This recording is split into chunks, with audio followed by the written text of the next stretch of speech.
ఇక్కడ చంద్రబాబు సార్ గారిని కలుద్దామని వచ్చినాము. తర్వాత పల్లా శ్రీనివాసరావు యాదవ్ గారు రాష్ట్ర అధ్యక్షులుగా కొత్తగా నియమితులైనారు. ఆయనకు కూడా మేము గ్రీట్ చేయడం జరిగింది. నందికొట్టు నుంచి దాదాపు ఒక 8 మంది వచ్చాము ఈ నూతన పరిపాలనలో. దట్టు ఆంధ్రప్రదేశ్ రాష్ట్ర రాజధాని ఏదంటే చెప్పుకోవడానికే మాకు నెక్స్ట్ ఆప్షన్ లేదు. ఎక్కడైనా కానీ మీరు దేశ ప్రపంచ పటంలో మ్యాప్లో చూసినా కూడా ఆంధ్రప్రదేశ్ రాజధాని కనపడట్లేదు.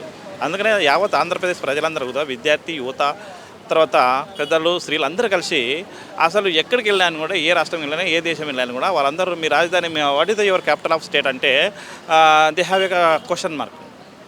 సో లాస్ట్ గవర్నమెంట్ కానీ ఇంతకుముందు అయినా కూడా విడిపోయిన ఈ రాష్ట్ర రాజధానికి విడిపోయిన ఈ ఆంధ్రప్రదేశ్ నూతన ఆంధ్రప్రదేశ్కి సరైన సమృద్ధి వనరులు కంపల్సరిగా 100% 100% ఉన్నాయి. ఇటువంటి రాజధానిని ఇటువంటి ఆర్థిక మౌలిక వసతులున్న తర్వాత న్యాచురల్ రిసోర్స్ ఉన్న ఈ యొక్క ప్రాంతాన్ని అభివృద్ధి చేసేది పోయి లాస్ట్ ప్రభుత్వం చేయలేదు. లాస్ట్ ప్రభుత్వం చేయకపోవడానికి గల కారణం ఏంటంటే నియంత్రిత పురోకడ. దట్టు నిరుద్యోగులను మోసం చేసింది. కనీసం ఒక ఉద్యోగులను కూడా సరిగా గౌరవ రెస్పెక్ట్ లేకుండా పోయింది. అందుకనే ఇప్పుడు మేమంతా ఏం చేసినామంటే మందకృష్ణ మాదిగ నాయకత్వంలో మేమంతా పనిచేసాం ఎంఆర్పిఎస్ నాయకత్వంలో.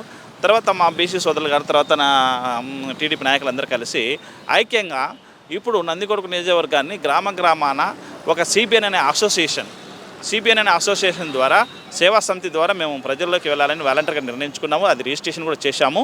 అందుకనే ఇప్పుడు రాష్ట్ర రాజధాని అమరావతి అని ప్రపంచ పటంలో మేము చూస్తాము. తర్వాత విదేశాలలో వెళ్ళిన మా మిత్రులు కానీ సైంటిస్టులకు పనిచేసే వాళ్ళు కానీ మన రాష్ట్రానికి క్యాపిటల్ ఉంటే బాగుంటుందని చాలా రోజులు మాతో షేర్ చేసుకొని బాధపడిన రోజులు కూడా ఉన్నాయి.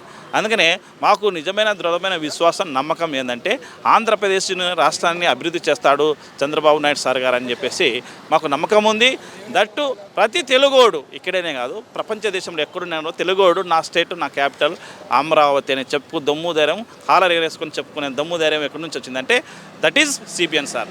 అందుకనే జగన్మోహన్ రెడ్డి ఎటువంటి ఆలోచన విధానాలు లేకుండా ప్రజల అభిప్రాయం తీసుకోకుండా 3 రాజధానులు అనడం, తర్వాత ప్రజల్లోని తిక్కులను చేసేసి ఏ విధంగానైనా కూడా డైవర్ట్ చేసేసి పరిపాలించాలా, ఇదంతా నియంత్రిత పోకడలతో నేను పరిపాలించాలనుకున్నాడు. కాబట్టి ప్రజలు దీన్ని గమనించారు. తర్వాత నిజమైన నిర్ణయాన్ని ఈరోజు సిపిఎన్ సార్కి కట్టబెట్టారు. కాబట్టి దయచేసి మేము ఒక పౌరుడిగాను ఒక ఓటర్గాను ఆంధ్రప్రదేశ్ రాష్ట్రము అభివృద్ధి చెందుతుందని మాకు దృఢమైన నమ్మకం విశ్వాసం ఉంది. అది చంద్రబాబు నాయుడు సార్ గారి నాయకత్వంలోనే నడుస్తుంది. దట్టు పవన్ కళ్యాణ్ సార్ గారు ఉన్నారు, తర్వాత ప్రజా సంఘాలు ఉన్నారు, తర్వాత బీజేపీ ప్రభుత్వం కూడా నమ్మకం ఉంది. ఎందుకంటే ఈరోజు దేశం పరిగెడుతుందంటే దానికి కారణం బీజేపీ ప్రభుత్వము, తర్వాత అలయన్స్ పార్టీలన్నీ.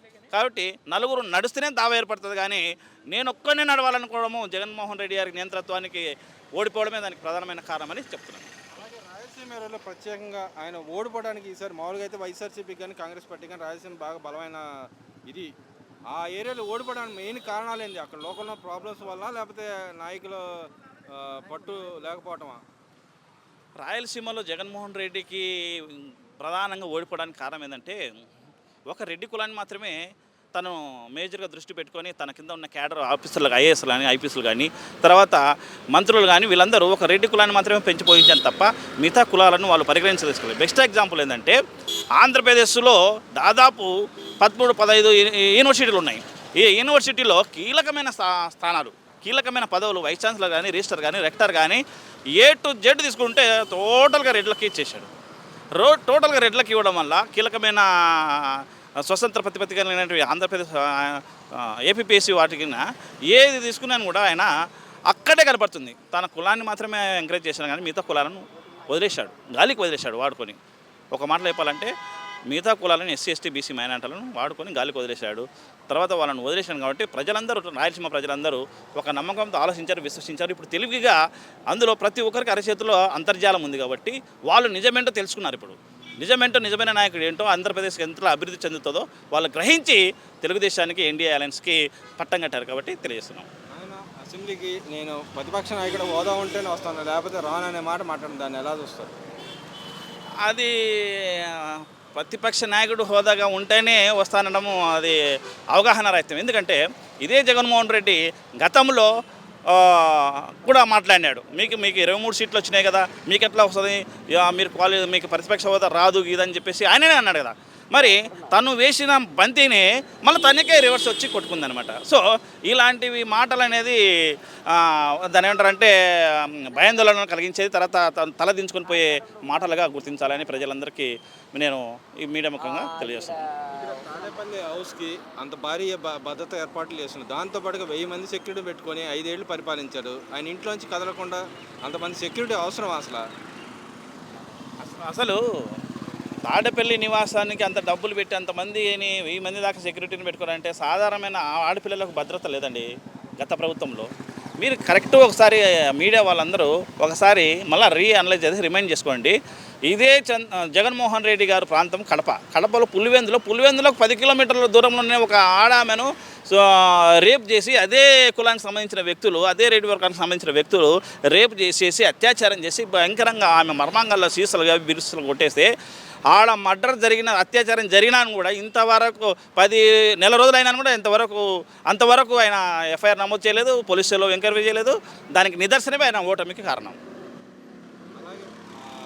ఏదైతే ఆయన ఓడిపోయిన తర్వాత కొంతమంది ఎమ్మెల్యేలతో మాట్లాడతా అసలు నేను ఇంత అభివృద్ధి చేశాను, ఇంతమందికి సంక్షేమ పథకాలు ఇచ్చాను, కానీ ఈ రిజల్ట్ చూసిన తర్వాత నాకు ఇక్కడ ఉండాలని లేదు, హిమాలయ పర్వతాలకు వెళ్ళాలనిపించిందని అన్నాడు. దాన్ని ఎలా చూస్తారు మీరు?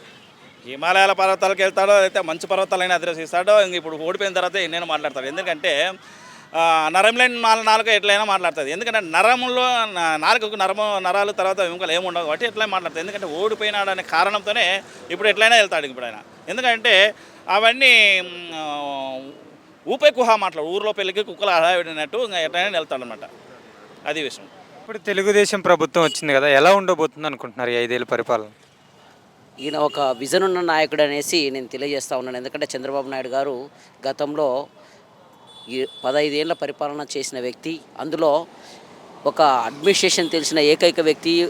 ఉమ్మడి ఆంధ్రప్రదేశ్కి కానీ ఇప్పుడు నవ్యాంధ్రప్రదేశ్కి కానీ ఒక సిస్టమ్ తెలిసిన నాయకుడిగా మేము పరిగణిస్తున్నాం. ఎందుకంటే ఆయన ఎంప్లాయీస్కి ఏ విధంగా ఇవ్వాలి, ప్రతి దాని గురించి అవగాహన ఉన్న వ్యక్తి కాబట్టి ఈ యొక్క పరిపాలన చాలా బాగుంటుంది. ఎవరికి అంటే ఇంతకుముందు గతంలో జగన్మోహన్ రెడ్డి గారు పీన్ పని కూడా ఈయన చేసేవాడు. అంటే ఏ మంత్రులకు ఏ పదవులు ఇవ్వాలా, వాళ్ళని ఏ విధంగా వాళ్ళని వాడుకోవాలనే విధానంగా జగన్మోహన్ రెడ్డి గారికి తెలిసేది కాదు. ప్రతి పనిని ఏ మినిస్టర్ పని అయినా కూడా ఈయన నుంచే పోయేది.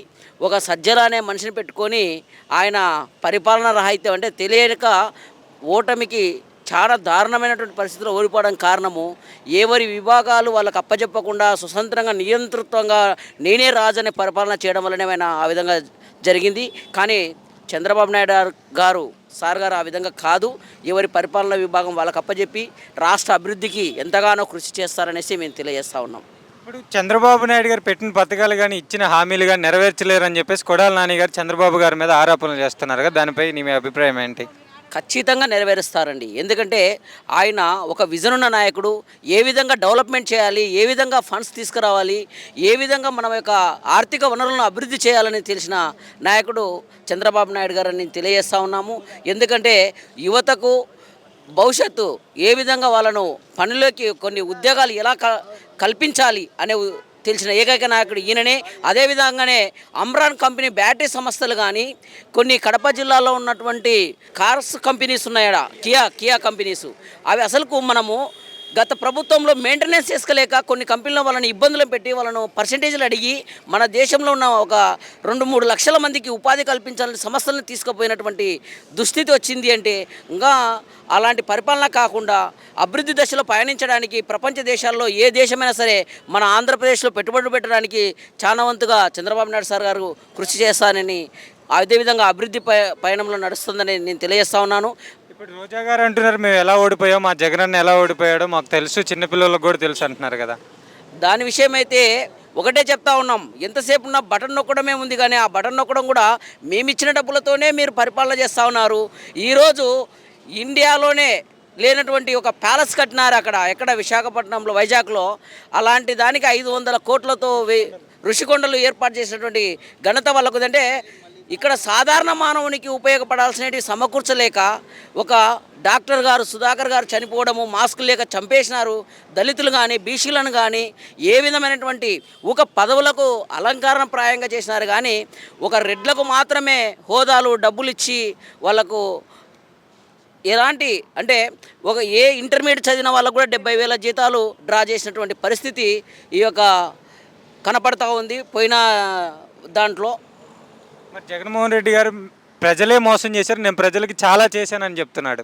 ఏం చేసినది లేదు. ఆయన ఇంట్లో ఉన్నటువంటి ఖజానాని ఇచ్చి మాకేం ఇచ్చినది ఏం లేదు. ఆయన మా దగ్గర 10 రూపాయలు 100 రూపాయలు తీసుకొని మాకు రూపాయి వేసినాడు.